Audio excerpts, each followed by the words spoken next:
Jadi kesimpulannya saya ulang dari awal. Jadi niat itu adalah menyengaja sesuatu yang dibersamai dengan pekerjaannya.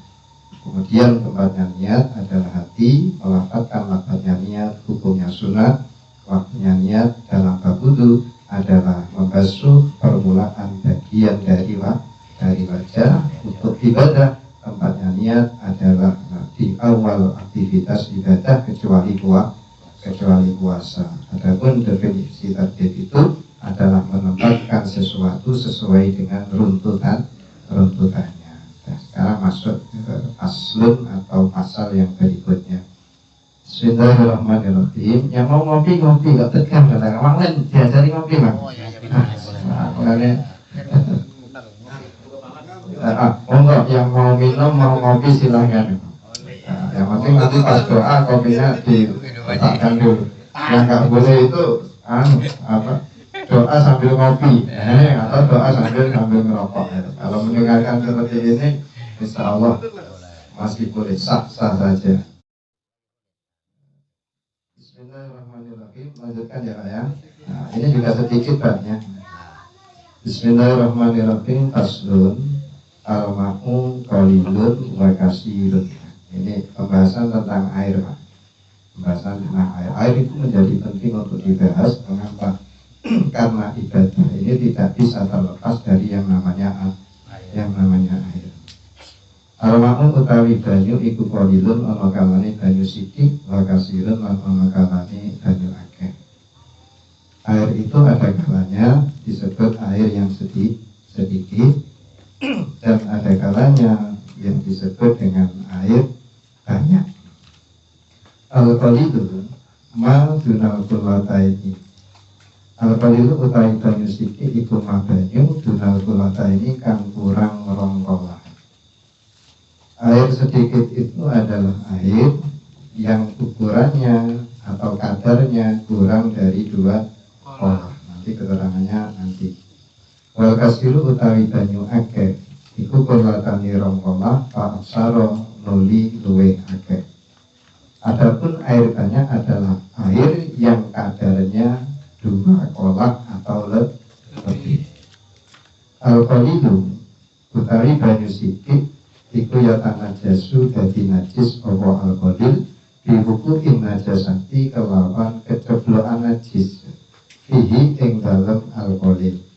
Air sedikit menjadi najis sebab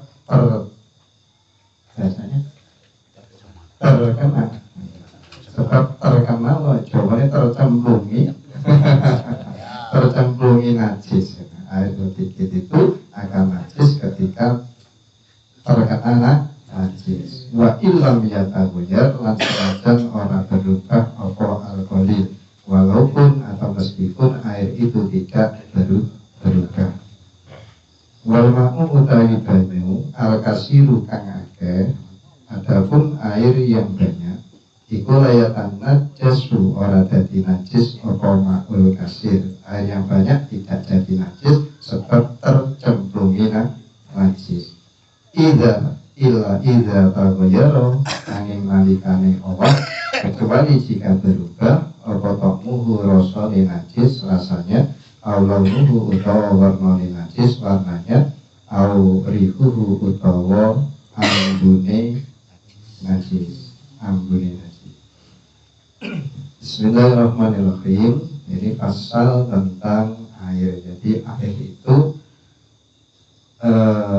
secara hukum ini dikelompokkan dalam 3 kelompok.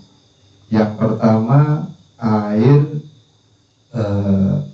yang suci dan mensucikan. Jadi air suci dan bisa dipergunakan untuk bersuci. Contohnya seperti apa? Air sumur itu suci dan bisa mensucikan. Air kali, kemudian air sumberan, air laut, air hujan, air langit. Air hujan sama air langit sama nggak? Nanti ada definisinya. Karena yang turun dari langit itu macam-macam. Termasuk air hujan ya.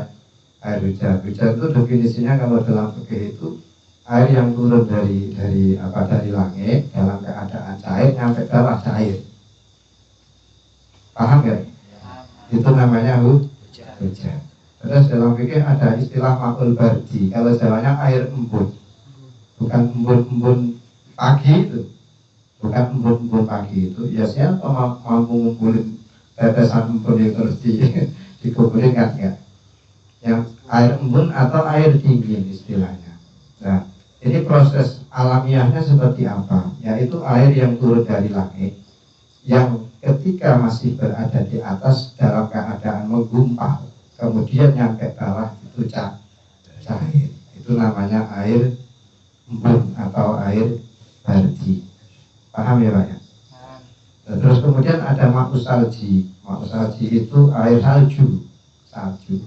Kalau ma'us salju itu proses alamiahnya air yang turun dari langit dalam keadaan cair kemudian membeku di bawah karena iklim yang sangat dingin. Jadi makanya tadi saya katakan air hujan, terus air langit. Termasuk air hujan ya juga air langit sebenarnya kan seperti itu. Cuman punya nama sendiri. Kalau keberadaan air dan turun dari atas dalam keadaan cair nyampe bawah cair namanya hujan. Kalau ada air yang dari atas dalam keadaan menggumpal kecil-kecil kemudian nyampe di bawah mencair namanya air embun. Terus kalau ada air yang turun dari langit keadaannya ini cair kemudian nyampe ke bawah membeku karena cuaca yang sangat dingin namanya air salju. Enak itu manglen, tinggal ngasih sirup kita bisa ngesot di situ sambil nyirup. Bukan salju yang di kulkas itu, pokoknya air salju. Itu contohnya air yang suci ya Pak. Contohnya air yang suci dan mensucikan. Nah, terus kemudian sifatnya air yang suci ini ada yang mensucikan tapi makruh dipakai. Suci mensucikan tapi makruh. Kalau makruh berarti tidak disukai oleh Rasulullah Shallallahu Alaihi Wasallam. Pasti ada ilatnya, ada sebabnya mengapa kok tidak boleh. Contohnya seperti apa? Al-musammas itu air yang dipanaskan matahari, terpanaskan oleh sinar matahari. Saking panasnya cuaca, kemudian kita punya semacam bejana atau bak gitu. Kemudian jeding, jawabannya yang macam jeding. Nah ini kepanasan, dalam kondisi panas itu air itu keadaannya tetap suci dan boleh dipakai untuk bersuci, tapi hukumnya makruh. Makruh. Jadi air suci bisa mensucikan dan tidak makruh. Air suci bisa mensucikan tapi makruh. Jadi air suci yang bisa mensucikan berarti ada dua kelompok. Suci bisa mensucikan tidak makruh. Suci bisa mensucikan tapi makruh. Paham ya Pak ya? Satu itu air suci yang bisa mensucikan. Terus kemudian yang nomor dua, air yang suci tapi tidak bisa mensucikan. Suci tapi tidak bisa untuk bersuci. Suci tapi tidak bisa dipakai untuk wudu, tidak dipakai untuk mandi janabah. Nah itu air apa? Adalah air mustakmal. Air mustakmal itu air apa? Air bekas basuhan untuk menghilangkan hadas atau najis. Contohnya gini Pak, air mustakmal.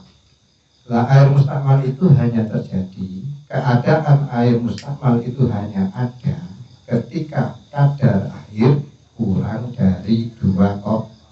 Contohnya gini, ada keran misalkan, lihat dari tower itu ya, kita butuh pakai keran. Kemudian di bawah kita pasang ember, yang kadar embernya ini tidak mampu menampung air 2 kolam, atau ember yang ukurannya hanya 10 liter seperti itu. Kita wudhu di atasnya ember itu, semua bekas basuhan wudhu itu masuk ke dalam ember. Apakah air itu najis? Tidak, Pak. Apakah air itu najis? Tidak. Air itu tetap suci, tapi tidak boleh digunakan untuk bersuci. Paham ya, Pak? Jadi tetap suci, tapi tidak boleh digunakan untuk bersuci. Nah, air mustakmal itu tadi saya katakan hanya terjadi pada kondisi air yang kadarnya ini kurang dari 2 kolak. Kita kembali ke kitab tadi. Al-qalilu madunal kulata ini. Jadi air sedikit itu air yang kadarnya kurang dari 2 kolak. Wal kasiru dan air banyak kulatani yaitu air yang kadarnya ada 2 kolak fa'asar bahkan lebih. Nah, sekarang kita pahami air yang sedikit itu kadarnya seberapa liter kalau dalam bahasa kita. Kalau kita membuat bak ini ukurannya harus seberapa. Nah, ini perlu kita pahami. Air yang kadarnya 2 kolak itu kalau menurut literan ini kurang lebih 216 liter. 216 liter. 216 liter itu sama dengan kalau kita membuat bak mandi, ini ukuran presnya kurang lebih lebar 60 cm, panjang 60 cm, tinggi 60 cm. Berarti ketika kita membuat bak mandi itu diusahakan minimal itu ya 1 meter. Minimal 1 meter. Harus dalam pikiran Jawa itu banyak akeh kena nyopok sakarepe. Air banyak itu bisa diopok air jadi. Nah, itu kalau airnya banyak. Jadi kalau masyarakat kalau kita buat bak yang di kamar mandi itu diusahakan pokoknya kalau dalam bentuk kubus ya ukurannya harus kira-kira minimalnya itu minimal pres banget. 60 ini pres sekali. Kalau kita tidur 1 gayung bisa jadi kurang 1 liter. Kalau kurang 1 liter berarti kan kurang dari 2 kolak. Makanya harus gede, ukurannya harus panjang, harus lebar, harus dalam. Kira-kira seperti itu kurang lebihnya untuk kadar dari air yang banyak. Terus kemudian al-qalilu ini yang terkait dengan najis tadi. Al-qalilu yatajassu bi wuqu'in najasati fihi. Air yang sedikit, kalau saya ngomong air yang sedikit berarti air yang kurang dari 2 kolak. Ini akan menjadi najis ketika tercemplung najis, ketika terkena najis. Kita buat contoh, ada ember yang awalnya itu suci, awalnya air suci, kita ambil dari kat, tiba-tiba ada ayam lompat sambil cerot. Ayam lompat sambil cerot. Maksudnya ngising. Nah, maka air ini namanya mutanajis, air suci yang kena najis. Hukumnya apa? Karena kadar airnya cuma sedikit, maka air ini dihukumi najis. Baik keadaan air ini tidak berubah, warnanya tetap bening, aromanya yang masih asli aroma air. Terus rasanya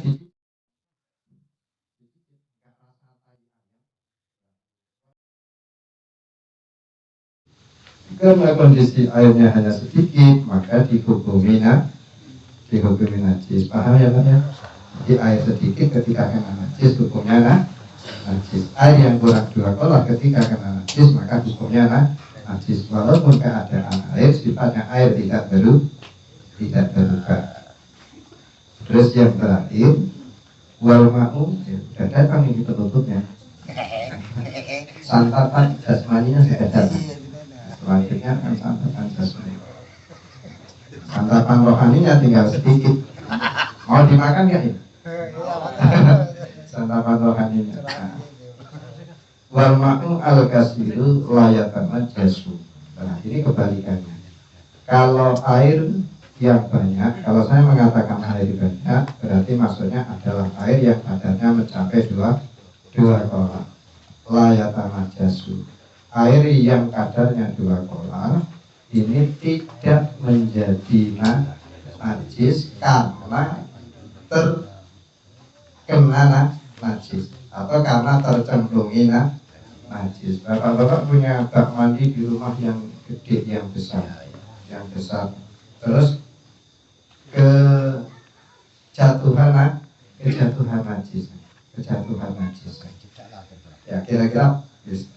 Ya kira-kira bangkai cecak, misalkan seperti itu, yang sudah mati. Kalau bangkai itu kan semuanya hukumnya adalah najis, cuma nanti ya barangnya ada yang makruh dan ada yang tidak, gitu saja. Air yang banyak ini terkena najis, maka keadaan air banyak tidak dihukumi najis, tapi tetap dihukumi suci. Paham ya Pak? Nah, jadi contoh saja, misalkan Bapak punya bak yang gede di rumah, kemudian ada ayam. Biasa kan sering ayam itu ngawur, akhirnya masuk kamar mandi, terus sampai nyemplung di baknya itu, ternyata juga sambil ngecrot, iya kan? Sambil ngecrot. Nah, ini ketika ada ayam ngecrot di bak mandi itu dilihat dulu, Pak. Kalau keadaan airnya itu berubah warnanya, kemudian air kita ambil, kita cium, kok bau ayam.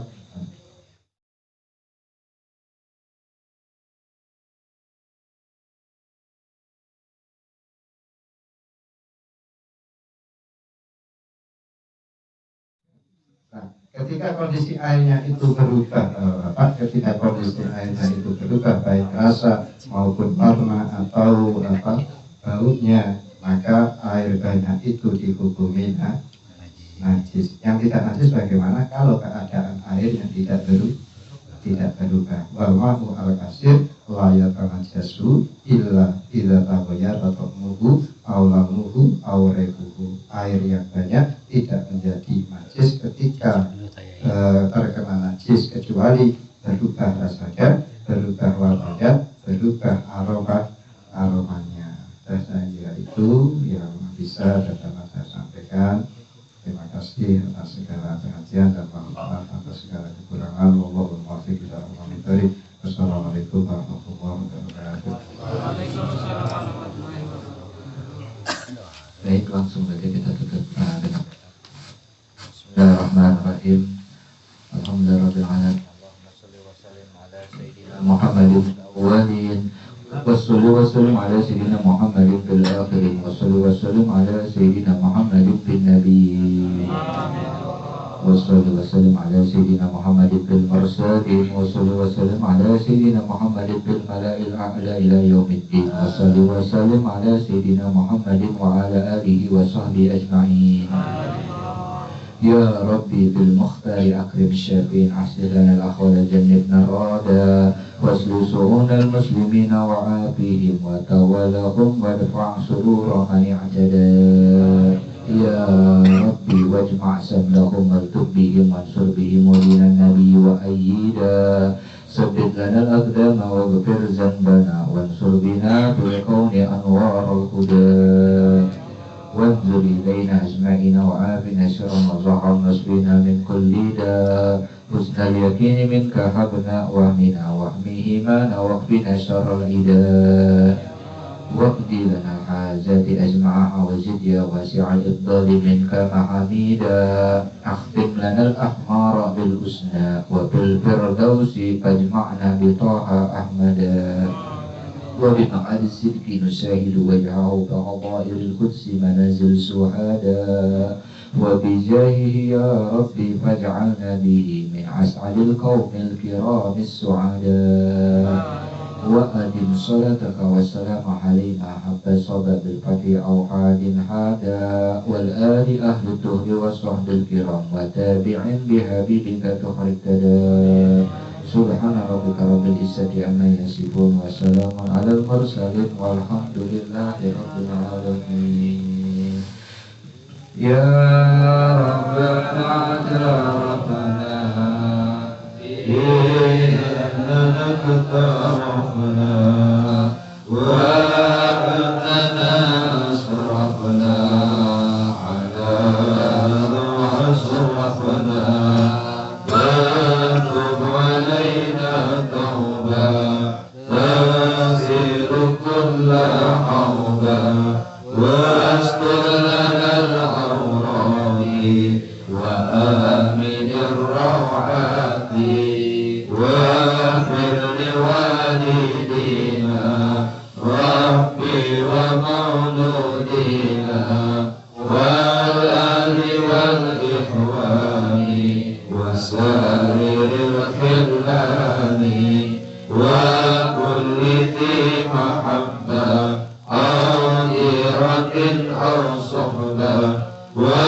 والمسلمين أجمع آمين يا ربي أسمع ودا وجودا منا ما باكتساب منا بالمصطفى الرسول نهضى بكل سرور صلى وسلم ربي عليه عد الحب وآله وصحبه ميدان فرس صحبي والحمد لله بالفضل والثناء تقبل الله منكم